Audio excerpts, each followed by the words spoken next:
പ്രിയപ്പെട്ട കൂട്ടുകാരെ, അക്ഷരപൂജയിലേക്ക് എല്ലാവർക്കും സ്വാഗതം. ഇന്ന് ഞാൻ നിങ്ങൾക്ക് വേണ്ടി അവതരിപ്പിക്കുന്നത് ടി പത്മനാഭൻ്റെ ഒരു കഥയാണ്. കഥയുടെ പേര് വീട് നഷ്ടപ്പെട്ട ഒരു കുട്ടി എന്നാണ്.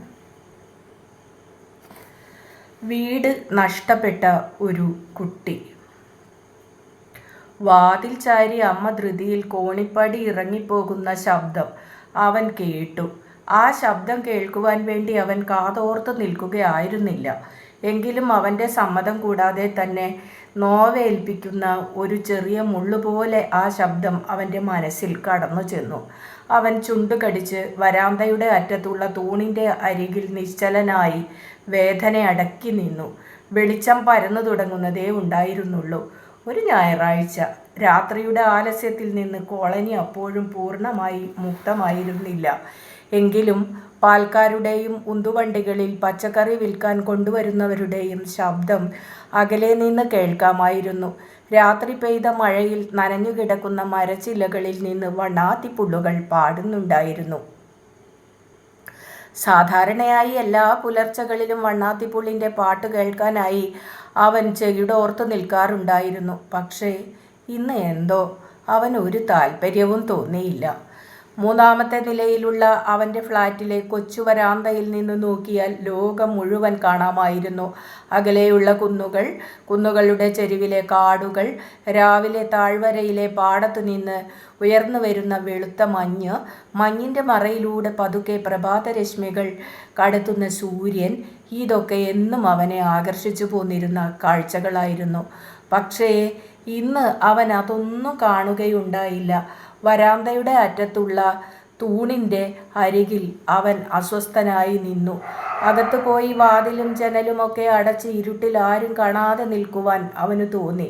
ഉണ്ണില്ല, സ്കൂളിൽ പോവില്ല, പുസ്തകം വായിക്കില്ല, ആര് വിളിച്ചാലും വിളി കേൾക്കില്ല, കളിക്കാൻ പോവില്ല, ഇരുട്ടിൽ ഒറ്റയ്ക്ക് മുറിയിൽ.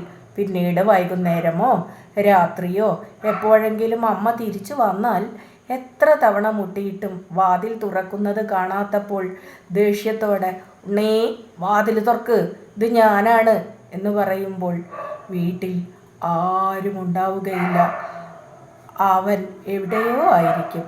അല്ലെങ്കിൽ എന്തോ നേടിയതുപോലുള്ള ഒരു സന്തോഷം അവന് അപ്പോൾ അനുഭവപ്പെട്ടു. റോഡിൽ ഒരു ടാക്സി കിടക്കുന്നുണ്ടായിരുന്നു. അവൻ ആദ്യമായിട്ടായിരുന്നില്ല ആ ടാക്സി കാണുന്നത്. ആരെ കൂട്ടുവാനാണ് ആ ടാക്സി വന്നിട്ടുള്ളതെന്നും അവനറിയാമായിരുന്നു. അതുകൊണ്ട് തന്നെ രാവിലെ ആ ടാക്സി കണ്ടത് മുതൽക്കേ അവൻ്റെ മനസ്സ് പിടയുന്നുണ്ടായിരുന്നു.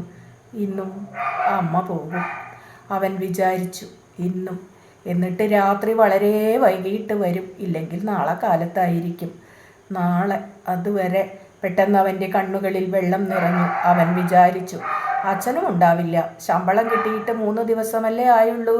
ഇനി ഒരു ദിവസം കൂടി അച്ഛൻ എവിടെയെങ്കിലും. അച്ഛന് വീട്ടിൽ വരണമെന്നില്ല. വന്നാലും ആരോടും ഒന്നും പറയുന്നില്ല. പണ്ടത്തെ പോലെ അമ്മയോട് വഴക്കടിക്കുന്നില്ല. ആരെയും വീട്ടിലേക്ക് കൂട്ടിക്കൊണ്ടുവരുന്നില്ല. അവൻ എന്തോ ഓർത്ത് കരച്ചിലടക്കി നിന്നു. റോഡിലേക്ക് നോക്കില്ല എന്ന് അവൻ തീരുമാനിച്ചതായിരുന്നു. എങ്കിലും ഇടയ്ക്ക് അവൻ്റെ വെള്ളം നിറഞ്ഞ കണ്ണുകൾ പാഞ്ഞു ചെന്നത് കാറിൻ്റെ നേർക്കു തന്നെയായിരുന്നു. വിളക്കുകാലിനരികെ വണ്ടി നിർത്തി ഡ്രൈവർ ആളെ കാത്ത് വെളിയിൽ നിൽക്കുന്നുണ്ടായിരുന്നു. കാറിൻ്റെ വാതിലിൽ ചാരി ബീഡി വലിച്ചുകൊണ്ട് നിന്നിരുന്ന ഡ്രൈവറുടെ മുഖം അവന് വ്യക്തമായി കാണുവാൻ കഴിഞ്ഞിരുന്നില്ല. എങ്കിലും ഒരു ഡ്രൈവറുടെ മുഖം അവൻ്റെ മനസ്സിൽ നല്ലപോലെ പതിഞ്ഞു നിൽക്കുന്നുണ്ടായിരുന്നു. അവന് അയാളോട് കഠിനമായ പകയും ദേഷ്യവും തോന്നി. അയാളെ കൊല്ലണമെന്ന് അവന് തോന്നി. സിനിമയിൽ കണ്ടതുപോലെ അടിച്ചു താഴെയിട്ട് ഒരു വലിയ കല്ലെടുത്ത് ചതച്ച് കോളനിയിൽ നിന്നും പുറത്തേക്കുള്ള മെയിൻ ഗേറ്റിലൂടെ പോകാതെ അമ്പലത്തിലേക്ക് പോകുന്ന കുറുക്കുവഴിയിലൂടെ റോഡിലേക്ക് കടന്നു. ടാക്സിയുടെ അരികിലേക്ക് അമ്മ നടന്നു വരുന്നുണ്ടായിരുന്നു. ഡ്രൈവർ അപ്പോൾ അമ്മയുടെ നേരെ തിരിഞ്ഞു നിന്നു. അപ്പോൾ അവന് അയാളുടെ മുഖം നല്ലതുപോലെ കാണാമായിരുന്നു. ഡ്രൈവറുടെ മുഖം വളരെ പ്രസന്നമായിരുന്നു. അയാൾ ചിരിക്കുന്നുണ്ടായിരുന്നു. അമ്മ കാറിൻ്റെ ഡോർ തുറന്ന് പുറകിലെ സീറ്റിലിരുന്നപ്പോൾ അയാൾ എന്തോ പറഞ്ഞ് വീണ്ടും ചിരിച്ചു. അമ്മയുടെ മുഖം അപ്പോഴവന് കാണാമായിരുന്നില്ല. എങ്കിലും അവൻ വിചാരിച്ചു, അമ്മയും ഇപ്പോൾ ചിരിക്കുന്നുണ്ടാകും. പിന്നീട് ഒരു ഞെട്ടലോടെ അവൻ ഓർത്തു, ഇപ്പോൾ അമ്മയെ അവൻ തൊടുന്നുണ്ടാകുമോ? അവന് അതിനുശേഷം ഒന്നും ഓർക്കാൻ കഴിഞ്ഞില്ല. അവൻ പെട്ടെന്ന് തിരിഞ്ഞു നിന്നു. അമ്മ രാവിലെ വളരെ നേരത്തെ തന്നെ എഴുന്നേറ്റിരുന്നു. അവനാണെങ്കിൽ ഉറങ്ങാതെ കിടക്കുകയായിരുന്നു. അമ്മ അന്ന് രാവിലെയും വെളിയിലേക്ക് പോകുമെന്ന് അവൻ അറിയാമായിരുന്നു. അവൻ്റെ ചെറിയ മനസ്സിൽ മുഴുവൻ തീയായിരുന്നു. അമ്മ കുളിമുറിയിലേക്ക് ചെന്നപ്പോൾ അവൻ വരാന്തയിലേക്ക് പോയി. അടുക്കളയുടെ മുമ്പിലുള്ള കൊച്ചു വരാന്തയായിരുന്നു അവൻ്റെ പഠിപ്പുമുറി. അവിടുത്തെ മേശപ്പുറത്ത് അവൻ്റെ പാഠപുസ്തകങ്ങളും നോട്ട് പുസ്തകങ്ങളും ഒക്കെ ഉണ്ടായിരുന്നു. മുറിയിലെ അലമാരയിൽ അവന് സ്കൂളിൽ നിന്ന് കിട്ടിയ സമ്മാനങ്ങളായിരുന്നു. പദ്യം ചൊല്ലലിന്, നാടകത്തിന്, പ്രസംഗത്തിന്, എല്ലാത്തിലും അവൻ ഒന്നാമനായിരുന്നു. ഒന്നാമൻ എപ്പോഴും. മേശപ്പുറത്ത് നിന്ന് പുസ്തകങ്ങൾ എടുത്ത് ആദ്യമായി കാണുന്നത് പോലെ അവൻ തിരിച്ചു മറിച്ചു നോക്കി. പക്ഷെ അവൻ ഒന്നും വായിക്കുവാൻ കഴിഞ്ഞില്ല. വാസ്തവത്തിൽ അവൻ ഇന്നലെ സ്കൂളിൽ തന്നെ പോയിരുന്നില്ല, മിനിഞ്ഞാന്നും പോയിരുന്നില്ല. അവൻ ആദ്യമായിട്ടായിരുന്നു അങ്ങനെ ചെയ്യുന്നത്. കഴിഞ്ഞ ആഴ്ച അവൻ ടീച്ചേഴ്സ് റൂമിലെ അലമാരയിൽ നിന്ന് അവൻ്റെ കോമ്പോസിഷൻ പുസ്തകം തിരഞ്ഞെടുക്കുകയായിരുന്നു. റൂമിൽ ഗ്രേസ് ടീച്ചറും കൃഷ്ണൻകുട്ടി സാറും മാത്രമേ ഉണ്ടായിരുന്നുള്ളൂ. അവർ എന്തോ അടക്കി പിടിച്ച് സംസാരിക്കുകയായിരുന്നു. അവൻ അത് ശ്രദ്ധിക്കുന്നുണ്ടായിരുന്നില്ല. പക്ഷേ ഒരു ഘട്ടത്തിൽ അവൻ്റെ അമ്മയുടെ പേര് കേട്ടു. അപ്പോൾ ഗ്രേസ് ടീച്ചർ പറയുന്നതും കേട്ടു. ആ കുട്ടി അവിടെ ഉണ്ട്, അവൻ കേട്ടാൽ. കൃഷ്ണൻകുട്ടി സാർ അപ്പോൾ പറഞ്ഞു, ഓ അവൻ കുട്ടിയല്ലേ, അവനൊന്നും മനസ്സിലാവില്ല. അപ്പോൾ ഗ്രേസ് ടീച്ചർ, എന്നാലും അവൻ്റെ അമ്മയെക്കുറിച്ച്. കൂട്ടുകാരിൽ നിന്നൊക്കെ ഒഴിഞ്ഞു മാറി അവൻ അവിടെ ഇവിടെയൊക്കെ നടന്നു. അവൻ വളരെ അസ്വസ്ഥനായിരുന്നു. എന്താണ് ചെയ്യുന്നതെന്നോ എന്താണ് സംഭവിക്കാൻ പോകുന്നതെന്നോ ഒന്നും അവൻ ഒരു രൂപവും ഉണ്ടായിരുന്നില്ല. ആളുകളെ കാണുമ്പോൾ അവൻ ചൂളിപ്പോകുന്നുണ്ടായിരുന്നു. അതുകൊണ്ട് അവൻ തനിച്ചു നടന്നു. പുസ്തകങ്ങൾ വെറുതെ അലസമായി മറിച്ചു നോക്കി അവൻ അവിടെ ഇരുന്നു. അവന് ഒന്നിനും ഒരു ഉത്സാഹവും ഉണ്ടായിരുന്നില്ല. അമ്മ അവന് കാപ്പി കൊണ്ടുവന്ന് മേശപ്പുറത്ത് വെച്ചപ്പോൾ അത് കുടിക്കുകയുണ്ടായില്ല, തൊടുക പോലും ചെയ്തില്ല. അമ്മ കൊടുത്ത കാപ്പി കുടിക്കില്ല എന്ന വാശി കൊണ്ടൊന്നും ആയിരുന്നില്ല. അങ്ങനെ ഒരു വാശിയും അവനുണ്ടായിരുന്നില്ല. പക്ഷെ എന്തോ അവനത് കുടിക്കാൻ തോന്നിയില്ല. ആ കാപ്പിപ്പാത്രത്തിൻ്റെ മുമ്പിൽ എന്തോ ആലോചിച്ചിട്ടെന്ന വണ്ണം വെറുതെ ഇരിക്കുക മാത്രം ചെയ്തു. കാപ്പിയിൽ പാലുണ്ടായിരുന്നില്ല. പാൽക്കാരൻ അവർക്ക് പാല് കൊടുക്കാതായിട്ട് 3 ദിവസമായിരുന്നു. പാൽക്കാരന് പണം കൊടുക്കാനുണ്ടായിരുന്നു. 1-ാം തീയതി വൈകുന്നേരം തന്നെ പാൽക്കാരൻ വന്ന് അച്ഛനെ അന്വേഷിച്ചു. അച്ഛൻ കമ്പനിയിൽ നിന്ന് വന്നിട്ടില്ല എന്ന് അവൻ പറഞ്ഞപ്പോൾ, എന്നാൽ നീ പോയി കമ്പനിയിൽ നിന്ന് കൂട്ടിക്കൊണ്ടുവാ, ആ ചാരായ ഷാപ്പിലോ അതിനടുത്ത ചായക്കടയിലോ ഉണ്ടാകും എന്ന് അയാൾ പറഞ്ഞു. അയാൾ വളരെ ദേഷ്യത്തിലായിരുന്നു. 4 മാസം പാലിൻ്റെ പണം കൊടുക്കാത്തതിനെക്കുറിച്ചും അയാളെ എത്രയോ തവണ വെറുതെ നടത്തിച്ചതിനെക്കുറിച്ചുമൊക്കെ അയാൾ ഉറക്കെ വിളിച്ചു പറയുന്നുണ്ടായിരുന്നു. അപ്പോൾ അടുത്ത ഫ്ലാറ്റുകളിൽ നിന്ന് ആളുകൾ എത്തി നോക്കുന്നുണ്ടായിരുന്നു. കോളനിയിൽ നിന്ന് രാവിലത്തെ ഷിഫ്റ്റിന് ഫാക്ടറിയിൽ കയറാൻ ബന്ധപ്പെട്ടു പോകുന്ന ആളുകളും അത് കേട്ടു നിൽക്കുന്നുണ്ടായിരുന്നു. പലരും ചിരിക്കുന്നുണ്ടായിരുന്നു. അവർ ഉടുക്കാത്തതുപോലെ അവിടെ നിന്നു. അവൻ്റെ ദേഹം ആ സകലം പൊള്ളുന്നുണ്ടായിരുന്നു. എവിടെയെങ്കിലും പോയി ഒളിക്കാൻ അവൻ ആശിച്ചു. അയാളെ കാണാതെ, അയാൾ പറയുന്നത് കേൾക്കാതെ. പക്ഷേ 2 മുറിയും ഒരടുക്കളയും വരാന്തയും മാത്രമുള്ള ആ ഫ്ലാറ്റിൽ അവന് ഒളിച്ചിരിക്കാൻ സ്ഥലമുണ്ടായിരുന്നില്ല. പിന്നീട് അയാൾ അമ്മയെ വിളിക്കാൻ പറഞ്ഞു. അമ്മ അവിടെ ഇല്ലെന്ന് പറഞ്ഞപ്പോൾ പാൽക്കാരൻ ചോദിച്ചു, അമ്മ എവിടെയാ പോയിരിക്കുന്നത്? അതിനവൻ ഒരു മറുപടിയുമില്ലായിരുന്നു. അപ്പോൾ പാൽക്കാരൻ പറഞ്ഞു, അച്ഛന് ജോലിയുണ്ട്, അമ്മയ്ക്കും വരവുണ്ട്, എന്നിട്ടും എനിക്ക് തരാൻ കാശില്ല. നോക്കട്ടെ, എൻ്റെ കാശ് വാങ്ങാൻ എനിക്ക് കഴിയുമോ എന്ന് ഞാൻ നോക്കട്ടെ. അങ്ങനെ പറഞ്ഞ് അയാൾ കോറിഡോറിൽ നിന്ന് ഇറങ്ങിപ്പോയി. പക്ഷേ സ്റ്റെയർകേസ് ഇറങ്ങി റോഡിലെത്തി അയാൾ വീണ്ടും ദേഷ്യത്തോടെ വിളിച്ചു പറഞ്ഞു, അമ്മ എപ്പോഴെങ്കിലും മടങ്ങി വരുമല്ലോ. അച്ഛനും ഞാൻ വന്ന കാര്യം അവരോട് പറയൂ. ഞാൻ ഇനിയും വരാം. ഏതായാലും ഇനി കുറച്ച് ദിവസം പാല് കുടിക്കണ്ട. അയാൾ പോകുമ്പോൾ ഉറക്കെ നീട്ടിത്തുപ്പി. മെയിൻ റോഡിലേക്കല്ല, കോളനിയിലേക്കായാണ് അയാൾ പോയത്. അപ്പോഴും അയാൾ ദേഷ്യത്തോടെ എന്തൊക്കെയോ പറയുന്നുണ്ടായിരുന്നു. ആളുകൾ അത് കേട്ട് ചിരിക്കുന്നുണ്ടായിരുന്നു. പിറകിലെ മുറിയിലെ ജനലരികിൽ നിന്ന് അവൻ അത് കാണുന്നുണ്ടായിരുന്നു. പാലൊഴിക്കാത്ത കാപ്പിയുടെ മുമ്പിൽ ഇരുന്ന് അവൻ അതൊക്കെ ഓർത്തു. പാൽക്കാരൻ വന്ന കാര്യം അവൻ അച്ഛനോട് പറഞ്ഞിരുന്നില്ല. അച്ഛനെ കാണാതെ തന്നെ 3 ദിവസമായിരുന്നു. അച്ഛൻ എവിടെയാണ് ഉണ്ടാവുക എന്ന് അവൻ ഊഹിക്കാമായിരുന്നു. പക്ഷെ അവിടെയൊന്നും പോയി അച്ഛനുമായി പാൽക്കാരൻ വന്ന കാര്യം പറയുവാൻ അവന് കഴിയുമായിരുന്നില്ല. അവൻ വിചാരിച്ചു, നാളെ വരും, നാളെ തീർച്ചയായും വരും. കുളിക്കാതെ ഷേവ് ചെയ്യാതെ പാൻറ് ഷർട്ടുമൊക്കെ മുഷിഞ്ഞ് അവശനായി പതുക്കെ നടന്നു വരുന്ന, അകത്തുനിന്ന് പൗഡറിൻ്റെയും സെൻറ്റിൻ്റെയും വാസന വരുന്നുണ്ടായിരുന്നു. അമ്മ പുറത്തേക്ക് പോകുവാൻ ഒരുങ്ങുകയായിരുന്നു. അവൻ കാതോർത്തു നിന്നു. അമ്മ വിളിക്കുമോ? അവനോട് എന്തെങ്കിലും പറയുമോ? അല്ല, ഇന്നലത്തെ പോലെ തന്നെ പോകുമോ? പോയാൽ അവൻ എന്ത് ചെയ്യും? അവിടെ തന്നെ നിൽക്കണോ? അല്ല, മുറി പൂട്ടി എവിടെയെങ്കിലും പോയി ആരെയും കാണാതെ ഒരിക്കലും തിരിച്ചു വരാതെ? അവന് എന്തെന്നില്ലാത്ത ഖേദം തോന്നി. പെട്ടെന്ന് അമ്മ അവൻ്റെ മുന്നിൽ നിൽക്കുന്നത് അവൻ കണ്ടു. അമ്മ ഒരു കല്യാണത്തിന് പോകുന്നത് പോലെ ഉടുത്തൊരുങ്ങിയിരുന്നു. അമ്മ 5 ഉറുപ്പികയുടെ ഒരു നോട്ട് അവൻ്റെ നേരെ നീട്ടിക്കൊണ്ടു പറഞ്ഞു, ഞാൻ വരാൻ വൈകുകയാണെങ്കിൽ നീ ക്യാൻറ്റീനിൽ ചെന്ന്. അവനൊന്നും പറഞ്ഞില്ല. അമ്മ വെച്ചു നീട്ടിയ നോട്ട് വാങ്ങിയതുമില്ല. അവൻ കരച്ചിലിൻ്റെ വക്കത്തായിരുന്നു. അമ്മ അവൻ്റെ മുഖത്ത് നോക്കുന്നുണ്ടായിരുന്നില്ല. അവൻ്റെ മുമ്പിൽ അവൻ കാണത്തക്കവണ്ണം മേശപ്പുറത്ത് ഒരു പുസ്തകത്തിൻ്റെ കീഴെ ആ നോട്ട് തിരുകി വെച്ചിട്ട് അമ്മ തിരിഞ്ഞു നടന്നു. പക്ഷേ വാതിൽക്കലെത്തിയപ്പോൾ അവൻ നിന്നു. എന്നിട്ട് ആരോടെന്നില്ലാതെ പതുക്കെ പറഞ്ഞു, എന്തെങ്കിലും ഒരു ജോലിക്ക് ഞാൻ ശ്രമിക്കുകയാണ്. പെട്ടെന്ന് അവൻ ഉറക്കെ ചോദിച്ചു, എന്ത് ജോലി? ആ ചോദ്യം കേട്ടപ്പോൾ അടിയേറ്റതുപോലെ അമ്മ അവൻ്റെ മുഖത്തേക്ക് നോക്കി. അമ്മയുടെ മുഖം ഇരുണ്ടിരുന്നു. അവൻ അമ്മയോട് ഒരിക്കലും അങ്ങനെ ഒരു സ്വരത്തിൽ സംസാരിച്ചിരുന്നില്ല. അമ്മ ഒന്നും പറയാതെ കോണിപ്പടി ഇറങ്ങിപ്പോയി. അവന് വിഷമം തോന്നി. അവന് അമ്മയോട് ഇഷ്ടമായിരുന്നു. പക്ഷെ അവൻ്റെ മനസ്സിൽ അടുത്ത കാലത്തായി ഊറിക്കൂടുവാൻ തുടങ്ങിയിരുന്ന വേദനയും വിഷമവും ഒക്കെ കൂടി. അവൻ റോഡിലേക്ക് നോക്കി. അവൻ്റെ അമ്മ കയറിയ ടാക്സി അവിടെ ഉണ്ടായിരുന്നില്ല. അത് പോയി കഴിഞ്ഞിട്ട് കുറേ നേരമായിരുന്നു. റോഡിലേക്ക് നോക്കി പലതും ആലോചിച്ചുകൊണ്ട് അവൻ അവിടെ നിന്നു. കോളനിയിൽ നിന്ന് അകലെയുള്ള ടൗണിലേക്ക് പോകുന്ന റോഡ്. അവനും ടൗണിൽ പോയിരുന്നു, അച്ഛൻ്റെയും അമ്മയുടെയും കൂടെ. ഒരിക്കലല്ല, പല പ്രാവശ്യം. അച്ഛനും അമ്മയും അവനും. അവർ എപ്പോഴും ബസ്സിലായിരുന്നു പോയിരുന്നത്. റെയിൽവേ സ്റ്റേഷൻ്റെ മുമ്പിൽ ബസ് ഇറങ്ങും. എന്നിട്ട് മാർക്കറ്റിൽ പോയി സാധനങ്ങൾ വാങ്ങി വലിയ തുണി ഷാപ്പിൽ നിന്ന് അവന് ട്രൗസറും ഷർട്ടും, അമ്മയ്ക്ക് ബ്ലൗസ്.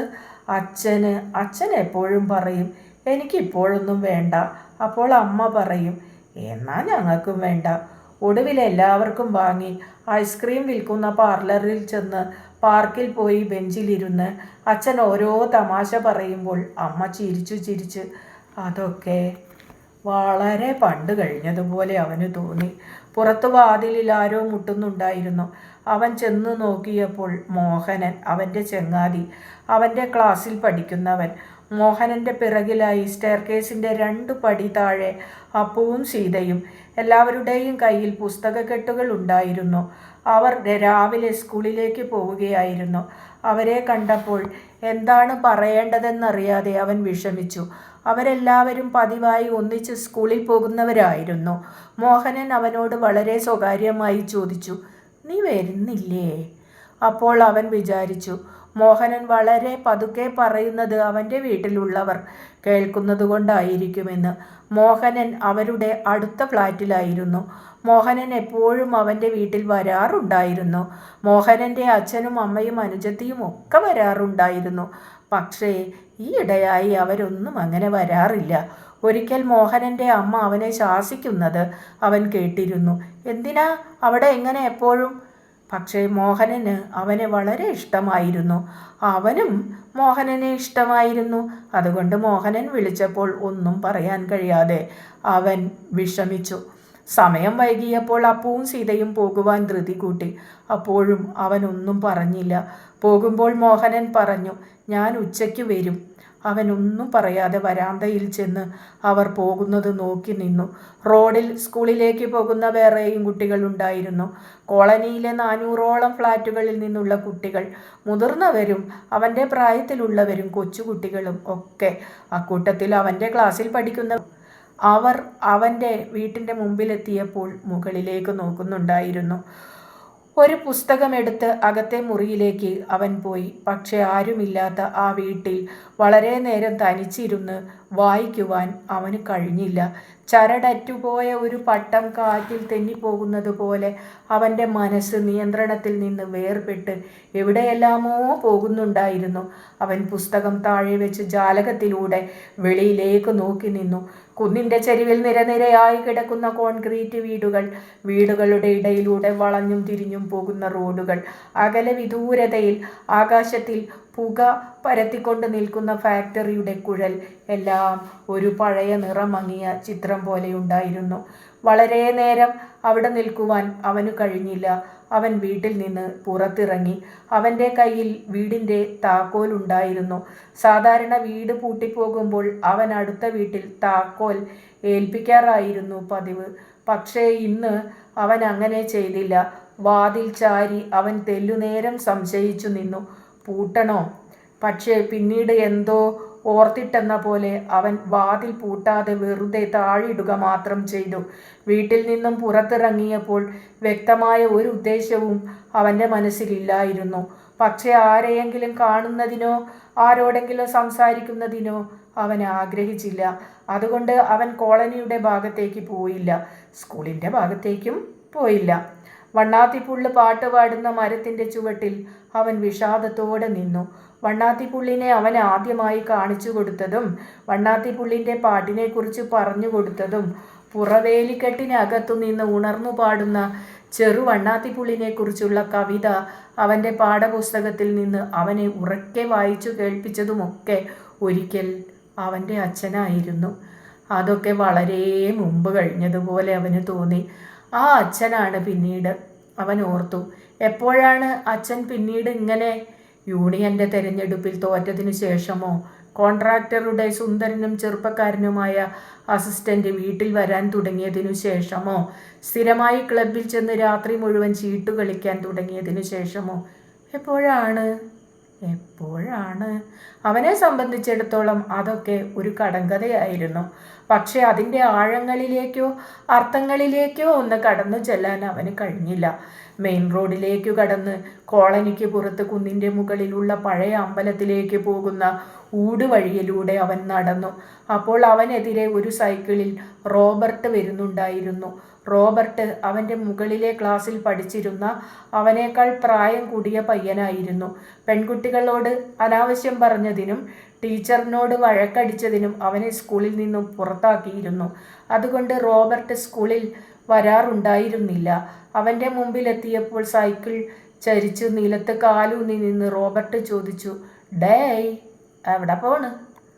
അവനൊന്നും പറയാതെ പോകാൻ ഭാവിച്ചപ്പോൾ റോബർട്ട് അവൻ്റെ ചുമലിൽ പിടിച്ചു വീണ്ടും പറഞ്ഞു, "അങ്ങനെ പോയാലോ?